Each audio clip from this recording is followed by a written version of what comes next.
మోడీకి బిస్కెట్ వేస్తున్నారు, లేకపోతే మోడీకి ట్రాప్ వేస్తున్నారని చెప్పాలి. అమెరికా అధ్యక్షుడు ట్రంప్ అనేక సార్లు రెండోసారి ఎన్నికయ్యాక ఎన్నిసార్లు ప్రయత్నించినా మోడీ ఆయనతో కలవడానికి ఏదో ఒక కారణం చెప్పి లేదా ఒక సాకు చెప్పి తప్పించుకున్నారు. ఎందుకంటే అతని మైండ్ సెట్ కరెక్ట్గా లేదు.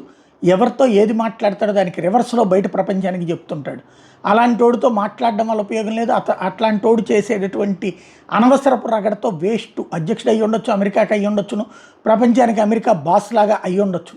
కానీ మోడీ వచ్చేటప్పటికి అట్లాంటి వాటిలో జాగ్రత్తగా ఉంటున్నారు. కాకపోతే ఫ్రాన్స్లో జరగనున్న G7 సదస్సులో ప్రధాని మోడీ అమెరికా అధ్యక్షుడు డొనాల్డ్ ట్రంప్ ప్రత్యేక సమావేశం అవుతారని వైట్ హౌస్ ప్రకటించింది. పశ్చిమాసియా యుద్ధం, చమురు దిగుమతుల భారం వేళ ఈ భేటీకి ప్రాధాన్యం సంతరించుకుంది. చివరిగా వీళ్ళిద్దరు 2025 ఫిబ్రవరిలో కలిశారు. జూన్ 13, 14, 16, 19 తేదీల్లో ఫ్రాన్స్లో ఆ గ్యాప్లో స్లోవెక్ రిపబ్లిక్లో ప్రధాని మోడీ పర్యటిస్తారు. స్లోవక్ విజిట్ చేసిన తొలి ప్రధానమంత్రిగా కూడా నిలుస్తారు. మరి ట్రంప్తో కలుస్తారా లేదా అన్నటువంటి చూడాల్సి ఉంది.